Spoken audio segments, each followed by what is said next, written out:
Please rise for pledge of allegiance. I pledge allegiance to the flag of the United States of America and to the republic for which it stands, one nation, under God, indivisible, with liberty and justice for all.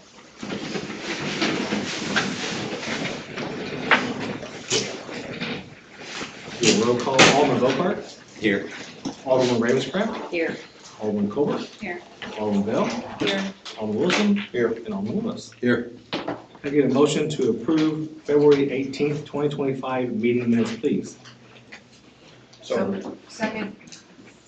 All in favor? Aye. Can I get a motion to approve tonight's agenda? So moved. Have a second? Second. Motion, all in favor? Aye. Moving on to special items, we have none. Appointments to boards, we have none. Scheduled public comments, none. Just a reminder that all public comments need to be into the city clerk by the Wednesday before the meeting. Public hearing, none. We're moving on to introductions and first readings. Council Bill number 2025-5, an ordinance to adopt a change in the benefits program of covered employees electing benefits program L6 in accordance to the Missouri statute of 70-655. Staff report, please. So we discussed this on the last work session, increasing the employee benefits through loggers from an L7 to an L6. It was recommended by CBIZ to do that to put us more in line with our competitors that are also hiring for staff. The packet is published on our website for all of the general public to review. Everybody at the board received a packet when we discussed it in our budget work session, and then the plan is to amortize the payment over the next 20 years. I don't foresee that it would take us that long to do it, but in order for the ordinance to pass, we're going to go ahead and commit to that. We can pay it early if we need to. So this would be the first reading, and then we'll do a second reading. And once it passes, the ordinance and a letter stating that everything was published for you guys and the general public was available for 45 days for review, and which will leave it up longer for that, obviously. And then on May 1st, we would go ahead and go with the new plan. Any questions for staff? All right. Can I get a motion approving Council Bill number 2025-5, an ordinance to adopt a change in the benefits program of covered employees electing benefits program L6 in accordance to the Missouri statute 70-655. All right. I'll make the motion. Can I have a second? Second. Alderman Volkart. Aye. Alderman Ravenscraft. Aye. Alderman Colbert. Aye. Alderman Bell. Aye. Alderman Wilson. Aye. Alderman Lewis. Aye. Moving on, Council Bill number 2025-6, an ordinance authorizing the mayor to enter into a contract amendment number 2 with Bartlett and West Construction LLC. Staff report, please. I'm going to have Bartlett and West run through their slides again real quick. And we can dive into that. Okay, so just to reiterate for the public what we went through in the budget session, quick schedule update here. How do we get to where we're at right now? Our original contract, it was executed April 22nd, 2024. Between then and mid-October, we completed 30% plans and specifications sent to city staff on that date, October 18th. We had a review meeting, staff approved that to go out to bid. And then in early October, we were hearing from our equipment manufacturers that we were expecting some end of year price increases. And so we came to the city with a step 1 GMP to pre-procure that equipment to beat those pricing increases. That was signed in November of 2024. We released the project for installation bids on November 18, 2024. We received bids from those contractors January 16, 2025. And over the past couple months, we've been working with staff to develop our final GMP packages, which I'll go through. And just a quick recap on the design build process. 30% bidding documents, those are developed to aid in GMP development. So like the previous slide, that was the first step that we did. We released that 30% package for installation bids and equipment bids, got pricing on that. So the highlight there, that's where we're at in the process right now. We have final GMP packages prepared, and that's what is up for question right now. And just next steps, where we take it from here. If the city elects to accept one of these proposals, we'll continue working on 100% design. That includes permitting, submittal reviews of all of your equipment and materials, and then actually proceeding with construction. So like we discussed in the previous meeting, the plan is to start construction in May of this year. Construction would be substantially complete by May of 2026, and then there's a 1-year warranty period following that substantial completion date. So whenever we put this project out for bid, we split it into 4 separate packages. There's some specialized work on this project, so we wanted to make sure that we get a good grouping of contractors that we're confident could perform this work. So package 1, this was the major package. It included all of the concrete work, grading, the equipment installation, piping installation, structures. We had 4 bidders on that package. We solicited to 9. Martin General Contractors was the lowest qualified bid at approximately $13.5 million. Package 2 was for all the electrical work. We had 2 bidders on that package. Jeffries Electrical was the lowest qualified bid at $750,000 for the base project.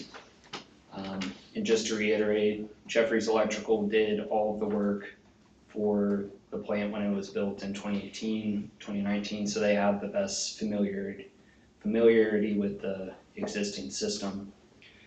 And then package 3 was for sludge removal. We had 3 bidders on that package. Midwest Injection was the lowest qualified bid at $139,500.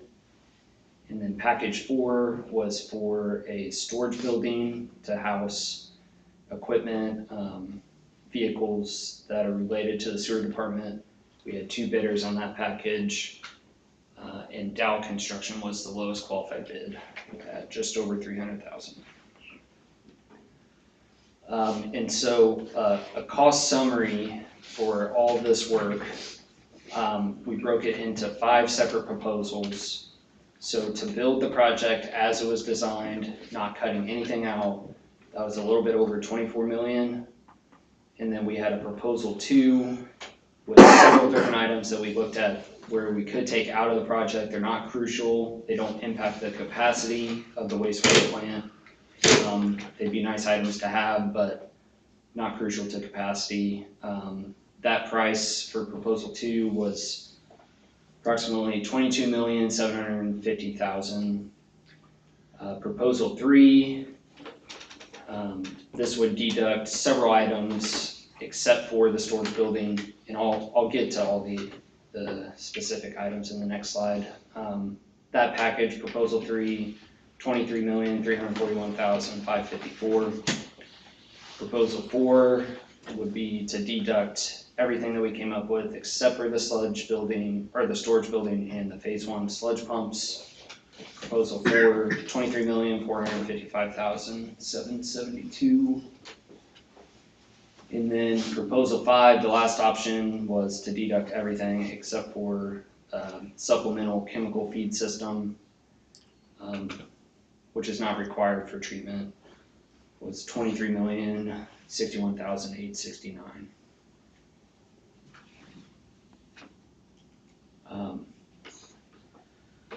I'll have to remember this from our GMP summary page, because I don't have it in the slides, but what the items that we looked at cutting out of the project to save money from the project as it was designed.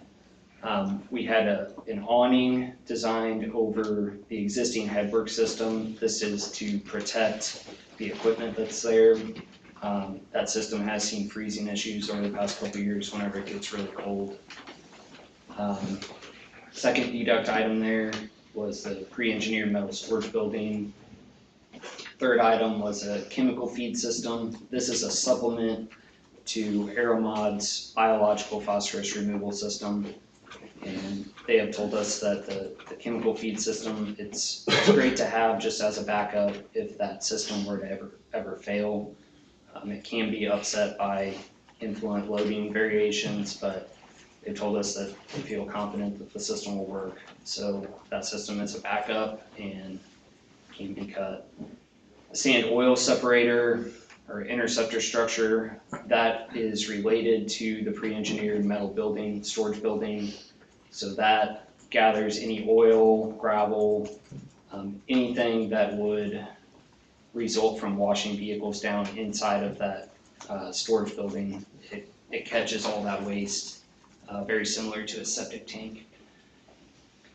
And then the next item there was an acid wash structure and awning over the UV crane equipment. Like we talked about previously, the crane equipment, it is meant to have some sort of protection over it. It never has, and the city has had issues with that crane a couple times in the past. And then the acid wash structure, the intent of that is to be able to wash down your UV racks, light bulb racks. Whenever it was installed with the original project, it was not sized correctly, so it's never been able to be used. So the intent with that would be to take the existing one out, replace it with one that is sized appropriately that can be used. And then the last proposed deduct item is replacing the sludge pumps in the existing treatment basins.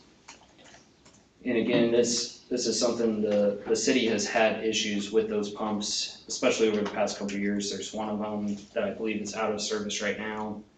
And so that was proposed to just replace those pumps with the same model of pumps that we're using in the expansion project. And what's kind of nice about that is you'll have 4 of the exact same pumps. They're interchangeable, so you could always keep a spare on the shelf as well. If one were to ever go down, you know that they would work in any of the 4 spots where those pumps are at. Okay, any questions from the board?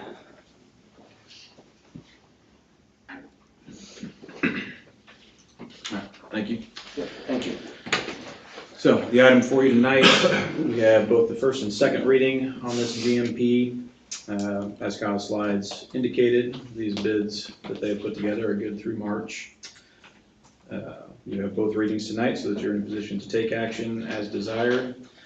As stated in my memo and throughout Kyle's presentation, we have a variety of options for a package that can be put together to bring this plant to fruition. Obviously, all packages include the base essentials to function at the design capacity, but there are some items that have been proposed for removal that we could potentially build at a later date or revisit at a future point in order to drive that price down. So we left the ordinance blank for the board to have discussion and make a determination on what they felt was the best approach for this GMP to allow us to move forward with this project.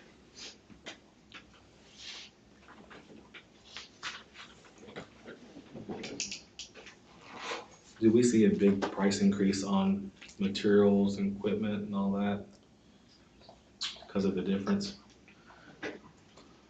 So I think the question that Dries is asking is based off the construction estimate that we had a year ago when we were talking about this, what led to the increased pricing on the bids that were received.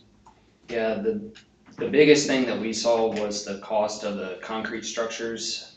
Whenever we developed our estimate, Aeromod does these plants all the time, and they gave us a number to use for concrete. Well, concrete number, it was pretty consistent across all the 4 bids that we got. It was more than double that number, and so that's really the biggest reason So it's for the concrete. cost increases. And then the other thing too, you know, in the facility plan stage, it's very conceptual in nature.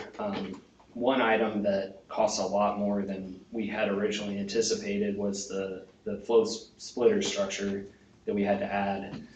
In the facility plan, we essentially assumed that existing flow splitter was sized to handle flows because that's what it looked like it was set up to do. But until you actually get into the detailed design where you're doing hydraulics and, you know, the detailed calculations of design, we didn't find out that it wasn't gonna work until that point. And there's a lot to that structure, and that added quite a bit of cost as well. I'd say those are the 2 biggest items that we saw.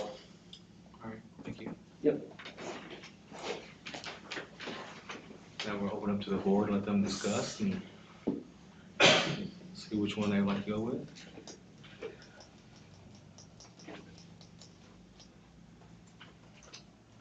Well, we know it's gotta be done. If the option 2, to keep it at the minimum increase, in my opinion, is probably the way to go.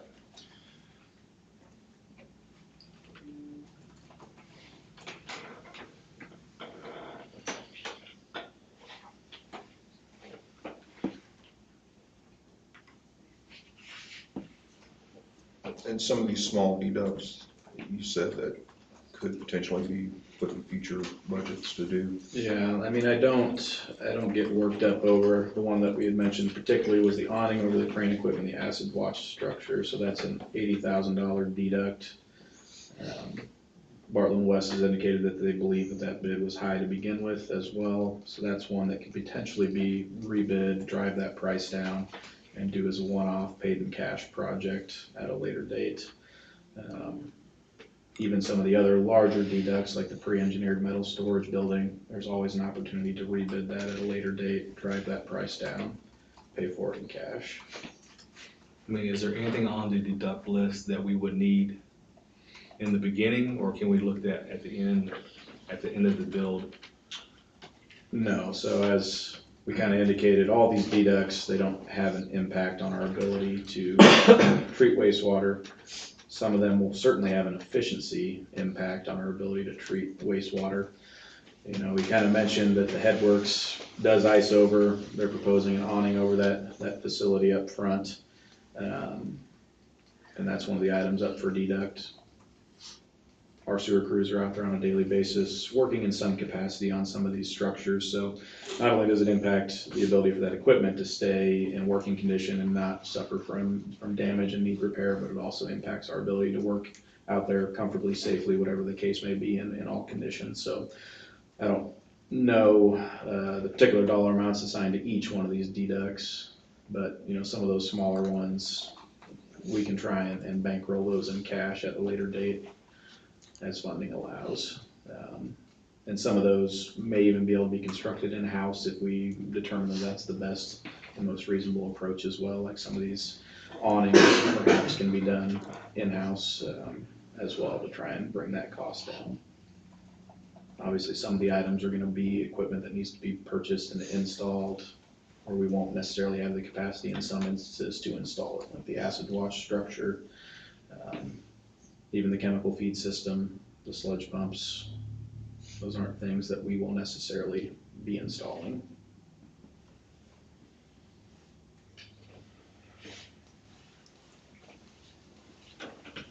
Any other board member has a proposal they like better than the other?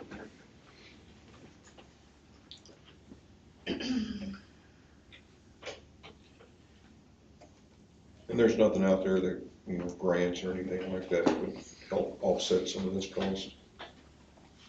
So, as I kind of touched in the memo, and we can certainly talk about that a little bit, there's really not a cost benefit to further delay. To answer your question simply, no, generally communities of our demographic makeup do not qualify for any type of grants. Usually what you're finding is loan programs. Most notably, the SRF program that we've previously discussed as it relates to this project. And that's a program that's available to us, but it requires voter-approved bond referendum. That bond referendum failed. If we were to say, well, let's just pump the brakes and go back and try for another bond referendum, well, one, there's no guarantee that that bond referendum would pass.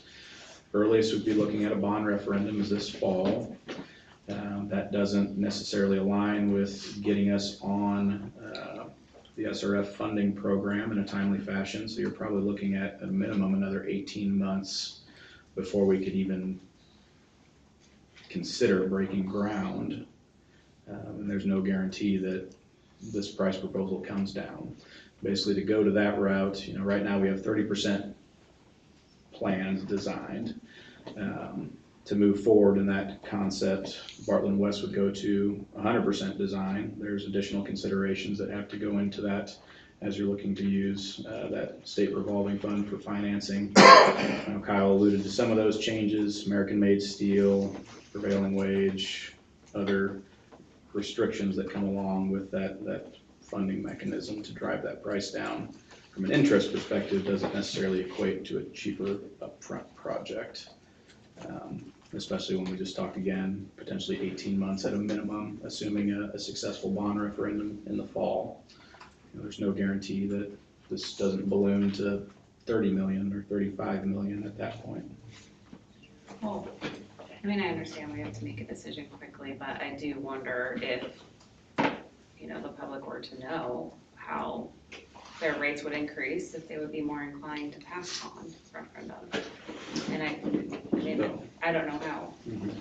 So during that referendum push, we assumed 5 to 6% interest in all of our public information that we pushed out. And so we didn't necessarily have a rate set, but we were able to provide them a general, cost per $1 million basically increase of what it would look like jumping from that 2% up to a 5 to 6%. But also that bond referendum was based around an assumption of doing a $15.5 million project, not a $24 million project.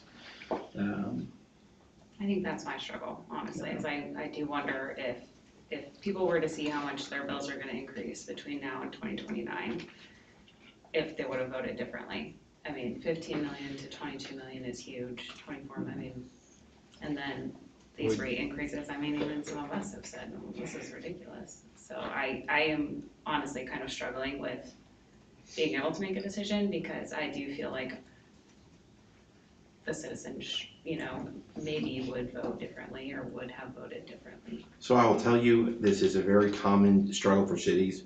These kinds of infrastructure projects are not popular. They fail all the time. We always, and I've done it here, we advise cities to get information out. I know you all did work on that. But police is popular and parks, and that's it. And we see sewer projects, infrastructure projects getting voted down when I think it's not a political question. It's clearly in the best interest of a particular city to do it. We try to make that point in all of our cities, Ashland included, but it's a tough sell. Taxes are unpopular. This is a lot of money, and I agree with your struggle, but I am not optimistic about any city relying on the voters, even with, good education. It's not an absolute waste of time to try, which is why we do it. But it happens all the time, where they vote down boring infrastructure, for lack of a better word. We had, 3 or 4 open houses? And also, I was gonna say, with our town meetings, the ones that did show up, the half dozen of them that showed up, left knowing that it was gonna cost quite a bit if it didn't pass. They were warned. It's just, it's always apathy until the bill comes in the mail, and then it's complaint. So. This is like a nuclear option, but have we ever do we even have the statutory authority to just get out of the sewer business and just sell it to an investor-owned utility? And the general consensus is the beginning of an end of a city is to sell their utilities. It's a profit margin thing. If you sold to a private company, we generally expect the rate to double or triple. Now, the typical scenario is city won't change their rates beyond a point that's not sustainable. The system starts to fail. They can't begin to pay for a new water tower. They're forced to sell. Right. A private company comes in and says, look, to fix the water tower, we need to triple the rate, quadruple the rate. And folks, this is really for small towns, say, to heck with it, I'll move out in the county, I'll get a well. And so we have seen the prognosis for small towns that sell their utilities. Now, Ashland's not that kind of a town, but my personal experience with selling utilities has always been in that context. Small town that's run it into the ground. But yes, you certainly can, and there are folks who would be interested in taking it over, but almost without exception, they will increase the rates dramatically. Yeah, I guess, I mean, that's just one of the limitations, is we're limited by our number of customers. To the extent of what system you go on, there's usually a much larger customer base on which to spread those rates. I personally been a member, part of a city where I was like, I don't wanna pay for those guys, and they said, too bad, you know, and, you know, other cities end up subsidizing you, obviously. I mean, so I think in some instances, maybe it would make sense, but I guess. It's not a ridiculous option to foresee. Have we ever had those conversations, or been approached that someone's interested? We have been approached, but it was prior to them realizing that this was on the horizon. Yeah. This makes it hard for anyone to have an interest in buying.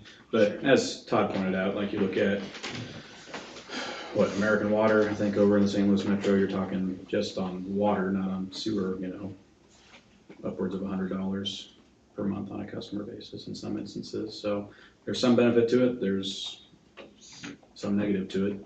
You lose a lot of local control, not only on your rate structure, but I know you mentioned in the work session our ability to negotiate with economic development prospects. There's no negotiating if we don't control the utility. And not even necessarily negotiating to try and attract them, but our ability to try and pivot and upgrade infrastructure as needed to attract and or land an economic development prospect goes out the window entirely. A city like Ashland, which is an economically strong city, you all are in good financial shape, the city's books are healthy, I would say keep your utility and run it. But do you know any cities that you currently represent that are paying $100 a month, like the average resident's paying $100 a month? I am confident that that is correct. I can't name one off the top of my head. I have clients that have sold their utilities and had quadruple water rates. I had a client hire me, and the purpose was, we sold our utility, we want a water board to control the rate. That's not how that works, obviously. But, you know, if you ask Missouri Rural Water or somebody to talk about this, and I'm stealing their line, it's when we try to get bond issues passed, you tell the voters, listen, I want to increase your water rate the cost of a cup of coffee at Starbucks. It's real money, but it's like $5 or $6. If we don't do it and everything fails, we're gonna have to buy the Starbucks. But even in those cities that are in, imminent collapse, their bond issues fail. And it's very frustrating. Again, parks, police, that's the things that people are interested in voting for. Potholes. Yeah, potholes. I was just noodling in the background while we were chatting, trying to find some of the bond stuff that we presented and or mailed out, so. On $1 million perspective, net interest savings, but again, that's assuming a 5% interest rate, so per $1 million, to use SRF, $400,000. The one inside baseball thing I would tell you, April elections, which is the municipal election you normally run in, voter turnout is 10%, 9%, it's very low. If you get it on an August ballot, you tend to have more turnout. Now, that doesn't necessarily mean it's gonna work to your favor, but there are plenty of people who have no idea that there's an election in April. And this was in 2020, correct, that this No, happened? not the bond election. The bond election was last year. last April. Or last February, I guess, right? Bond referendum. And I would be remiss if I didn't say, and again, my crystal ball doesn't work any better than anybody else's. The general assumption is prices will go up in any amount of time. The concrete will cost more tomorrow than it costs today. The steel will cost more tomorrow than it costs today. I have a number of cities with large multi-million-dollar projects that would like to do them faster, and you just can't. The engineering services aren't available, the raw materials aren't available. There is something to be said for getting in line when you can. Darren, City of Columbia sold their water, didn't they? No, not water. What did they sell? They sold something, didn't they? All the ones that I've been involved with were very small, 1,500 person, 900 person, little tiny towns. I'm sure somewhere there's a larger city that sold their utility. There was a time electrical utilities were more popular, and cities got out of that business. The only city we represent in Jeff City that does that is Fayette. Fayette still has the power plant. But yes, you could sell it. You're absolutely good. Doesn't sound like it's a better option. No.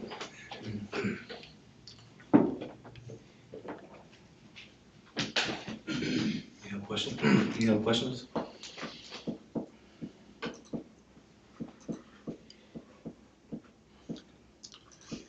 So, can I get a motion to approve? They're good through March if you want to workshop this in any additional capacity. Or table? I mean, you were interested in like the cheapest option essentially, right? Right. Which was like Two. option two. Option two. That's what I would put in the motion. I'll make that motion. To So you make a approve- motion, is there a second? To approve To option two? approve option two. Can I get a second to approve option two on Council Bill number 2025-6, an ordinance authorizing the mayor to enter into a contract amendment number 2 with Bartlett West Construction LLC. Okay, is there gonna be, is it just like it is up there, or are we gonna take some of the stuff off, like That the is structure, the, outside of unknown change orders throughout construction, that's the price. It's their guaranteed maximum price. Could go And the down. motion on the Could go floor down, is but to But just, if the financing goes well, it could be less.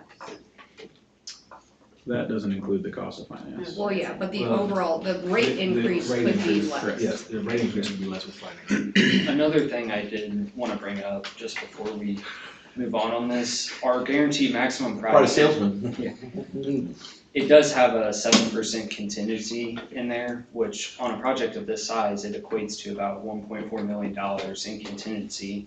And that's set aside because we've only designed to 30%, and it's a very fast-moving project. So if we budget it well and we feel like we've designed it well, if the costs come in under that, then that's money that's not spent in the project. So that's why it's termed a guaranteed maximum price. So you're voting on the highest that it would be, and unless something crazy comes up, then it should come in under that number. is there a motion on the floor? There's There a is. first. I'll second. Second. All right, we'll call roll call vote. Alderman Lewis, Aye. Alderman Wilson, Aye. Alderman Bell, Aye. Alderman Corbett, Aye. Alderman Raisecraft, aye, Alderman Bocart. Aye. All right, motion carries. So we approve option two. Council Bill number 2025-57, an ordinance authorizing the mayor enter into a Missouri Highway and Transportation Commission Transportation Enhancement Funds supplemental agreement. Staff report, please. Okay, you have first and second read of an ordinance regarding the TAP grant on here, and you're also gonna have a resolution regarding the TAP grant on here. The ordinances are for the MoDOT agreement, the resolution is for the TWM agreement. So, there's been a proposed change order to extend the bid date through June 1st, 2025. The extension doesn't have a cost associated with it, it's just a buffer. We still anticipate bidding sometime in the next month and a half, but that original amendment had a March bid date in it that we're just not going to hit. We're still working through the easement acquisition at this point. There's some federal hurdles that have to be followed, they're laborious, they're time consuming. This just gives us a little extra leeway. MoDOT proposed this just to make sure that we have sufficient time to get that done, check all the boxes, follow all the rules. So that's the staff report for both readings of the ordinance and the reading of the resolution that would authorize Reese to ink all those agreements, allow us to continue to move forward with this TAP project and hopefully be constructing sidewalk late summer. Any questions for staff? Can I get a motion approving Council Bill number 2025-7, an ordinance authorizing the mayor to enter into a Missouri Highway and Transportation Commission Transportation Enhancement Funds supplemental agreement? So, Have a second? Second. Alderman Bocart? Aye. Alderwoman Ravenscraft? Aye. Alderman Colbert? Aye. Alderman Bell? Aye. Alderman Wilson? aye, Alderman Lewis? Aye. Moving on to old business, ordinance number 1501, ordinance authorizing the mayor to execute a contract for the wastewater plan with McClure Engineering. Mr. Mayor, members of the board, I have a authorization for the McClure contract. It is for the water master plan. This is the second read. Does anyone have any questions? That is the updated contract with the legal terms. Any questions? No? All right. Can we get a motion to approve ordinance number 1501, an ordinance authorizing the mayor to execute a contract for wastewater master plan with McClure Engineering? So moved. Can I have a second? second, Alderman Bocart? Aye. Alderwoman Ravenscraft? Aye. Alderman Colbert? Aye. Alderman Bell? Aye. Alderman Wilson? aye, Alderman Lewis? Aye. Thanks, sir. Ordinance number 1502, an ordinance authorizing the mayor to enter into a contract amendment number 2 with Bartlett West Construction LLC. Second read, please. This is the second read. This would be an ordinance to approve option 2. Can I get a motion approving ordinance number 1502, an ordinance authorizing the mayor to enter into a contract amendment number 2 with Bartlett West Construction, approving option 2 of the plan? I'll make the motion. Can I have a second? Second. Alderman Lewis? Aye. Alderman Wilson? aye, Alderman Bell? Aye. Alderman Colbert? Aye. Alderwoman Ravenscraft? Aye. And Alderman Bocart? Aye.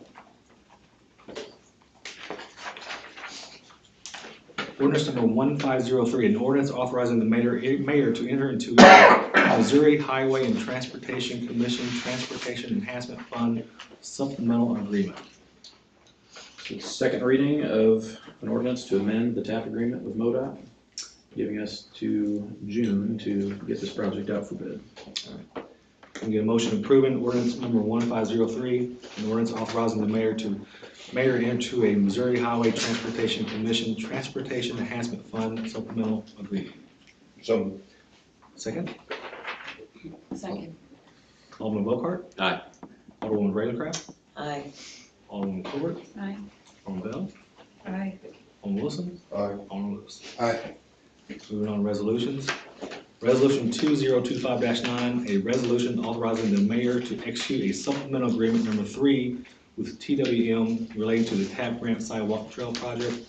We had staff report earlier. Correct. This is the resolution to amend the engineering agreement. We've already amended the MoDOT agreement. I'll make that motion. Have a second? second, All in favor?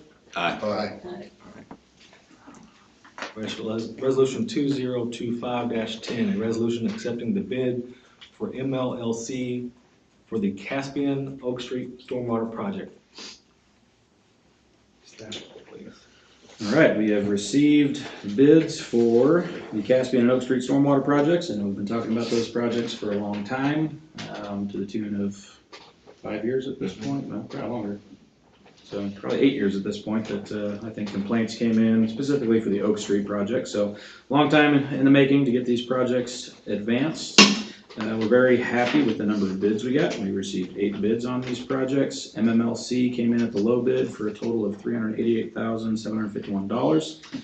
As you recall, MMLC was the low bid for the South Main and Perry Avenue projects. We've worked with them before, and recently they've done good work and have been good to work with. So we're quite happy with the bid performance that they were able to bring in. You will note that there was an alternate bid on there for RCP piping. That will be handled via change order. Just the way that this ARPA grant funding through the county is working, we need to accept the lowest responsive bid, and then we will address that, that piping change for a change order. And that will net us some cost saving, not a whole lot, but it does give us a more robust pipe, better lifetime on that pipe, and a little bit of cost saving to go along with it. So we'll look forward to that, but this will award that bid, and then we'll start working on contract to get this project moving forward. I know we've previously had discussions around this, but we have all the easements we need to start with Oak Street. We're still waiting on one easement for Caspian, and Dirty Deeds excavation to get that project rolling. But we'll get that closed out as quickly as we can so that MMLC can get out there and get to work. Obviously, we'll start them on Oak Street since we have the easements over there to move forward, and have them work on Caspian afterwards. So that's what we have. Can I get a motion approving resolution 2025-10, a resolution accepting the bid for MLLC and the Caspian, for the Caspian Oak Street project? So moved. Can I have a second? I'll Second. All in favor? Aye. Moving on. Moving on to reports, just got a few things. Striping machine update, do we have that in-house? Just waiting on delivery at this point. Cool. Trivia night's coming up, we have a team together, correct? I mean, we have part of a team. If anyone wants to participate in the trivia, that is March 26th. It's a Wednesday evening. We still have a few seats at the table if you're available that evening. All right, thank you. And then we had our first open house public meeting with the city.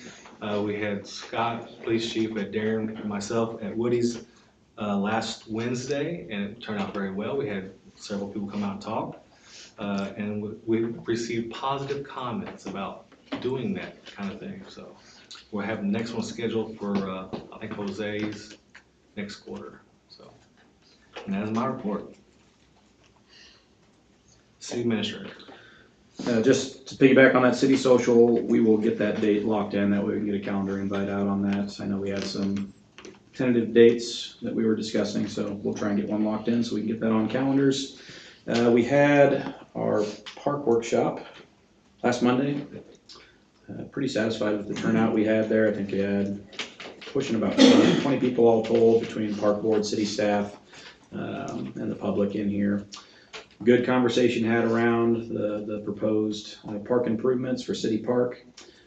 That'll go back to the park board next Monday for them to have some further discussion around that, see what they want to do, confirm that their intent and plan of action is still as they had proposed going into that workshop. And if so, we'll get that rounded up, close out that master plan, and present it to the board for adoption as a formal master plan of the city so they can start working on those improvements. Other than that, we have on, get my calendar on the right month here. So March 19th is the entrepreneurial workshop that the mayor and Reddy are putting on. That'll be here in this room. The time on that is starting at 5, and that'll go till about 6:30, 7 o'clock.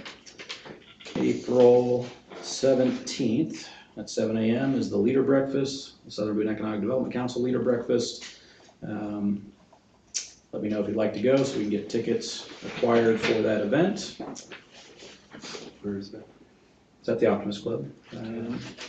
Stephanie will be emceeing again for us this year, so we're looking forward to that. And candidate forum, I know SBDC and the chamber are still fleshing out the details for that, but that's going to be proposed as March 27th, and that'll be here as of this point, starting, I want to say 6:30, 7 o'clock-ish is what they're shooting for. They're still, like I said, trying to just finalize those last bit of details and get that pushed out. They were having some discussion around it this morning, but I had to step out for a doctor's appointment, and I'm not privy to exactly what they decided. That is all I have for my report. Thank you, sir. City Attorney's report. No report, I'll have stuff in close. Thank you, sir. Public Works Department. The report was in your package. If anybody has any questions, but I will add the paint striper. I was in contact with him today, and we should be able to take delivery by the end of the month. Awesome. But there will be training involved in that, so don't, it will be this year. I can promise you that. This year, There will be striping this year. that's comforting. All right, moving on to Water Supervisor's Monthly Report.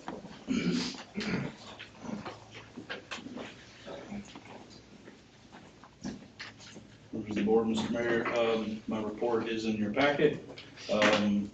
With that being said, with the water master plan being accepted, we will get that going as soon as we can.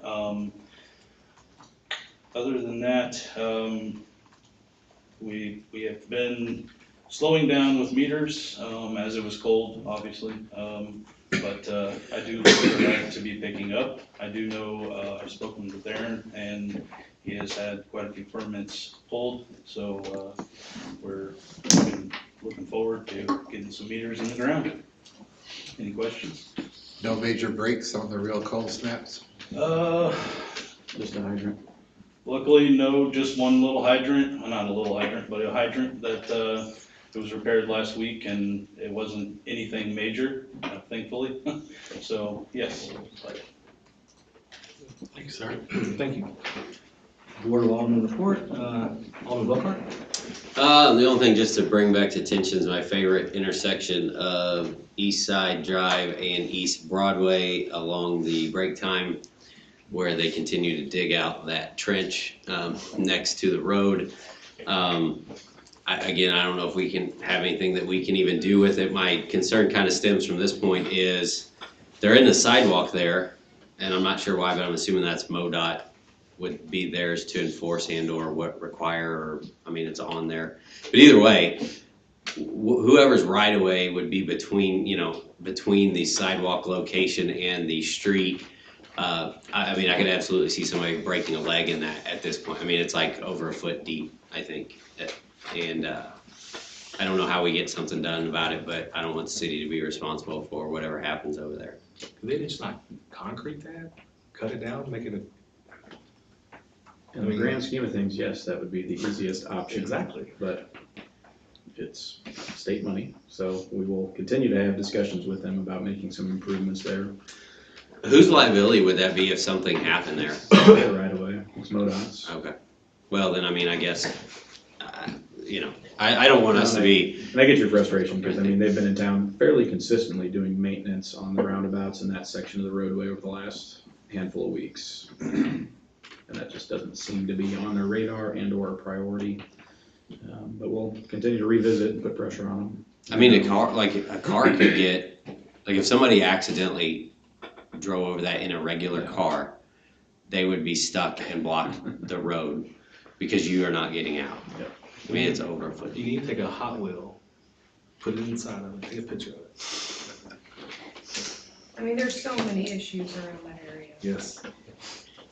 It Whether needs to it's be that, wider. that roundabout's underwater every time it rains. And then the northbound entrance on 63, you will hydroplane it every single time. It's holding water. Yeah, right at the end. When, The last like 30 feet or If something, you're yeah. accelerating at a high rate of speed at 5 a.m. in the dark, you will hydroplane every single time. I noticed that today, and it was It's at all- it was like at 9 o'clock when it was done raining, or, between raining, but it holds a lot of it water. crossed the ramp. I mean, it was all the way Really across the road, bad. down at the bottom. So those ones are new, so email me all your MoDOT gripes for that particular corridor. Because we've been focusing on cleaning up that issue in particular, but pass along the other ones and we'll revisit that with our area engineer. Alderman Rancraft, No report? Alderman Covert, No report. Alderman Bell, No report. Alderman Wilson, No report. Alderman Lewis. No report. All right, we're going to open up the general comments by the public for aldermen and staff. None? Can I get a motion to go into closed session to talk to Missouri Statute 610-021, legal actions, hiring and firing? So moved. So, I have a second? Second. Alderman Lockhart, Aye. Alderman Rancraft, Alderman Covert, Alderman Bell. Aye. Alderman Wilson. All right. Alderman Lewis.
we are back in the open session, and at this time, we have nothing to report. Can I get a motion to adjourn? So moved. I guess, second? Second. Second. All in favor? Go home.